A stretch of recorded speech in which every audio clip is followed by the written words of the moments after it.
ખેડૂત ભાઈઓ,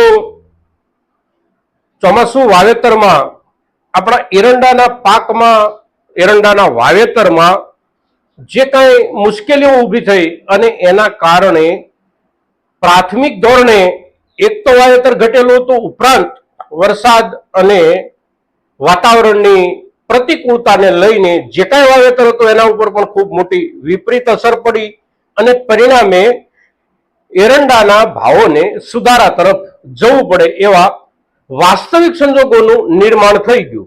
હવે એ જે વાસ્તવિક સંજોગોનું નિર્માણ થયું એને લઈને ઘટતા ભાવો અટકી ગયા, ધીમે ધીમે થોડો થોડો વધારો પણ એમાં બન્યો.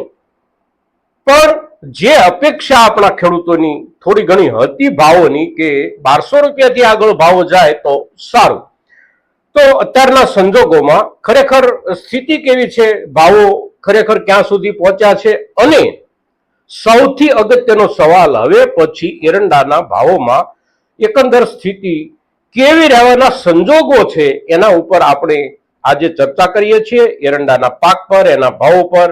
તો આ વિડીયોમાં આપ સૌ બન્યા રહેજો. નમસ્કાર ખેડૂત મિત્રો, જય કિસાન, જય ભારત. ખેડૂત ભાઈઓ, આજે 17 સપ્ટેમ્બર 2024 મંગળવારનો દિવસ છે. બજારોના કામકાજ શરૂ છે. ગયા અઠવાડિયા દરમિયાન આપણે એરંડાના ભાવોમાં એકંદર સ્થિરતા જોઈ અને આ અઠવાડિયાની શરૂઆતમાં આજે બજારનો બીજો દિવસ છે. આવકો એકંદર આપણા ગુજરાતમાં 25,000 બોરીથી લઈ અને 30,000 બોરીની વચ્ચેની સાંભળવા મળી રહી છે. ભાવોમાં સુધારો એકંદર દેખાઈ રહ્યો છે.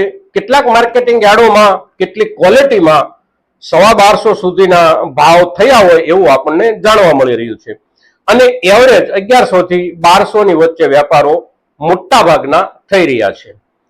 હવે કેટલાક લોકો એવું પણ માને છે કે વાયદામાં વધારો થયો એટલે ભાવોમાં વધારો થયો. એક તો વાયદો એટલે કે જુગારીઓના અડ્ડાને આપણે સમજવો પડશે. વાયદામાં વધારો થયો એટલે માલમાં વધારો થાય. વાયદામાં વધારાના આધારે માલમાં વધારો ક્યારેય નથી થતો.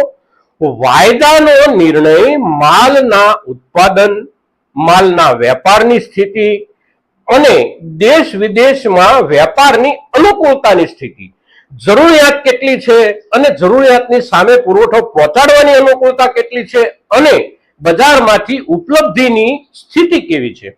તો એરંડામાં આ વર્ષે જે કંઈ ઉપલબ્ધિની સ્થિતિ છે, બજારની જે જરૂરિયાત છે અને દેશ વિદેશમાં માલને પહોંચાડવાની જે અનુકૂળતા છે, આ બધા મુદ્દાઓના હિસાબથી બજારમાં એરંડાના ભાવોને સુધર્યા વિના છૂટક્યો નહોતો. આપણે લગભગ છેલ્લા 1.5 મહિનાથી એરંડા પર જ્યારે જ્યારે ચર્ચા કરીએ છીએ ત્યારે એના વાવેતર અને વાવેતરમાં થયેલો ઘટાડો, તદ ઉપરાંત ગયા મહિનામાં એટલે કે ઓગસ્ટ મહિનાના પાછલા પખવાડિયાથી શરૂ થયેલા અતિવૃષ્ટિના માહોલના કારણે વાવેતર એટલે કે થયેલા વાવેતર ઉપર પડેલી વિપરીત અસર અને એના કારણે પાછલા વર્ષની સરખામણીમાં એકંદર વાવેતર હવે માત્ર 50% જેટલું જ બચે છે સમગ્ર રાષ્ટ્રીય વાવેતરના માહોલમાં. કારણ કે આપણે ખેડૂતોએ ખેતરમાં જ વાવેતર ગુમાવ્યું છે અતિવૃષ્ટિના કારણે.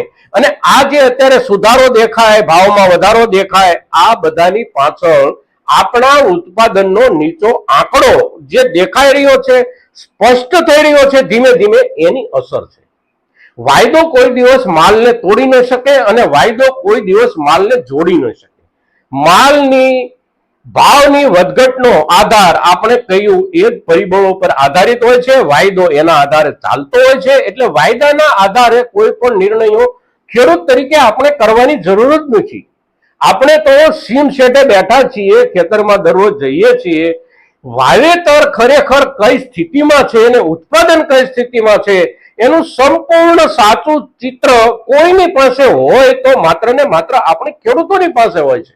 અને એ ચિત્રના આધારે આપણે બજાર કઈ તરફ જશે એ નક્કી કરી શકીએ છીએ અને એના હિસાબે જ આપણે નક્કી કરવાનું હોય છે. કારણ કે એ વાસ્તવિકતા હોય છે. વાયદો ગમે ત્યાં જાય એનાથી ભાવોમાં, માલમાં લાંબા ગાળે કોઈ ફરક નથી પડતો. 1-2 દિવસ માલમાં અસર પડે, પણ બજારને જે ચીજ જોઈએ છે એ ચીજ માત્ર ખેડૂતો જ આપે છે. આ વાત આપણે વારંવાર કરવી પડે છે. અને એટલા માટે કરવી પડે છે કે આપણે વાયદાના વંટોળમાં ફસાઈ જઈએ છીએ. વાયદાની વાતો આપણે જે સાંભળીએ છીએ એ ખરેખર આપણે ખેડૂતોએ સાંભળવાની વાત જ નથી. એ તો વાયદાના જુગારીઓએ સાંભળવાની વાત છે કે ભાઈ ક્યારે વધશે, કેટલો વધશે, કેમ વધશે. આપણે તો આપણા માલના ઉત્પાદનના આંકડાઓ, વાવેતરના આંકડાઓ અને આપણને જે દેખાઈ રહેલું ચિત્ર છે એના આધારે નક્કી કરવાનું છે. હવે આપણને જે ચિત્ર દેખાય છે આ ચિત્ર કેવું છે? તો એરંડામાં આપણે જોયું કે ગયા વર્ષની સરખામણીમાં એકંદર ગયા વર્ષમાં લગભગ 6 લાખ હેક્ટર આસપાસ જે કાંઈ વાવેતર થયું હતું એમાં એકંદર 2 લાખ હેક્ટર જેટલો ઘટાડો રહ્યો હતો ઓગસ્ટ મહિનો પૂરો થવા સુધીમાં. અને જે કાંઈ વાવેતર થઈ ગયું હતું એના ઉપર પણ અતિવૃષ્ટિના કારણે ખૂબ મોટું નુકસાન થયું. એરંડાના વાવેતરના વિસ્તારમાં જ અતિવૃષ્ટિ થવાના કારણે નુકસાન થયું. અને એ નુકસાનના હિસાબે આપણે જોઈએ તો જે કાંઈ વાવેતર થયું હતું એ લગભગ 4 લાખ હેક્ટર આસપાસનું હતું. એમાંથી પણ 1.5 લાખ હેક્ટર વિસ્તાર આપણો ધોવાઈ ગયો છે. એટલે ગયા વર્ષની સરખામણીમાં વાવેતર હવે અડધું જ બચે છે. અને જે બચે છે એ પણ પૂરતા ઉત્પાદનની ક્ષમતાએ નથી બચતું. કારણ કે જે વાવેતર બચ્યું છે એ પણ ખૂબ નબળું પડી ગયું છે. એનો વૃદ્ધિ અને વિકાસનો જે સમયગાળો હોય છે એ સમયગાળો વરસાદના વિપરીત વાતાવરણમાં લગભગ ઘસાઈ ગયો છે. એટલે એમાં જે કાંઈ હવે આપણને ઉત્પાદન મળવાનું હશે એ પણ ઉત્પાદનની સર્વોચ્ચ સપાટીએ એકમ દીઠ ઉત્પાદન આપણને નહીં મળી શકે. એટલે વાવેતર ઘટ્યું, થયેલા વાવેતર ઉપર અતિવૃષ્ટિની નકારાત્મક અસર થઈ મોટા વિસ્તારમાં. તદ ઉપરાંત જે વાવેતર બચ્યું છે એની પણ ઉત્પાદન ક્ષમતા ઓછી છે. આ બધા જ મુદ્દાઓ બજાર સુધી પહોંચે અને આખરે બજારના વલણો, બજારના પરિબળો એના આંકડાઓ સ્પષ્ટ રૂપમાં પોતાના મગજમાં નક્કી કરે ત્યાં સુધી ભાવોની બાબતમાં આપણે થોડી ધીરજ તો રાખવી જ પડતી હોય છે. હવે બને છે એવું કે જ્યારે આપણે ચર્ચા કરીએ છીએ કે ભાવો વધશે તો બીજા ત્રીજા દિવસે જ ખેડૂતો પૂછવા માંડે કે જે વધશે. અરે ભાઈ, આખું વર્ષ આપણે આપણા પાકને મેળવવા માટે, વાવી અને તૈયાર કરવા માટે જો ધીરજ રાખી શકતા હોઈએ તો જે ખેડૂતોની ક્ષમતા છે એવા ખેડૂતો સમયને જોવે, બજારનો અભ્યાસ કરે, ઉત્પાદનનો અભ્યાસ કરે અને પછી સવાલ કરે. મહિને 1.5 મહિને વાતાવરણમાં જે કાંઈ બદલાવ આવવાનો હોય એને માટે એટલો સમય લાગતો હોય છે. અને આ જે સમય લાગતો હોય છે એ જ સમય લાંબા ગાળામાં ટકી રહેતો હોય છે. હવેના દિવસોમાં એરંડાના પાકની જે કાંઈ પરિસ્થિતિ છે એના આધારે બજાર જ્યારે નિર્ણાયક થઈ જશે કે પાક આટલો જ આવવાનો છે એટલે ધીમે ધીમે બજાર વધતું જ રહેશે, સુધરતું જ રહેશે. સિવાય કે બજારને પાછું નાખવાના જુગારીઓ દ્વારા પ્રયાસો થતા રહે સમયે સમયે. અને જુગારીઓના એ પ્રયાસો એટલે કે વાયદા બજારના ધંધાર્થીઓના પ્રયાસોની અસર 2 દિવસ 5 દિવસ માટે બજાર પર થાય, પણ એકંદર એરંડા જ્યાં જોઈશે ત્યાં એરંડા જોઈશે. વાયદા બજારની ચિઠ્ઠી ક્યાંય નહીં ચાલે, એરંડા જોઈશે. આ પાકી વાત છે. જે કાંઈ જરૂરિયાત દુનિયાને છે એ આપણી પાસેથી ખરીદવાની છે, ગુજરાત પાસેથી જ ખરીદવાની છે. 80% માલ આખી દુનિયાને આપણે પૂરો પાડીએ છીએ.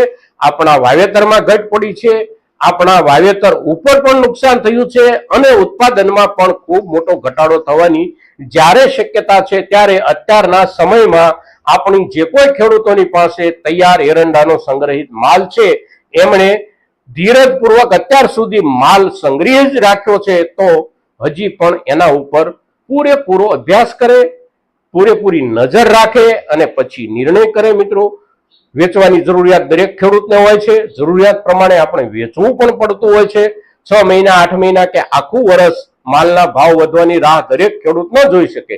પણ એકંદર બજારના અભ્યાસને ધ્યાનમાં લઈને 2 દિવસ, 5 દિવસ કે 15 દિવસ ખેડૂતો એકંદર વિશેષ ધીરજ રાખતા રહેશે તો હજી પણ બજારમાં માલની ઘટની અસર ધીમે ધીમે દેખાતી રહેશે અને ભાવમાં સુધારો થતો રહેશે. કારણ કે હવે એરંડા ઝાઝા વિસ્તારમાં નવેસરથી વાવી શકાય નહીં. સમય લગભગ પૂરો થવા આવ્યો છે એરંડાના વાવેતરનો. એટલે જે વિસ્તારમાં ખેડૂતોને એરંડાનું વાવેતર કરવાનું વિચાર્યું છે એવા વિસ્તારમાં, એવા ખેતરોમાં પણ વાવેતર બદલાવાની સ્થિતિમાં ખેડૂત આવી જાય છે. અને આ બધી બાબતોને ધ્યાનમાં લઈને આપણે નક્કી કરવાનું છે કે આપણા માલના ભાવ આગામી દિવસોમાં કેટલા વધી શકે છે, આપણને કેટલા મળી શકે છે. મિત્રો, તો એરંડાના પાક પર અને એરંડાના બજાર ઉપર આજે આપણે જે ચર્ચા કરી છે આ આપણી ચર્ચા મહત્તમ ખેડૂતો સુધી પહોંચે એ માટે આપ સૌના તરફથી પણ પૂરતા પ્રયાસો થાય એવી અપેક્ષા સાથે જય કિસાન, જય ભારત.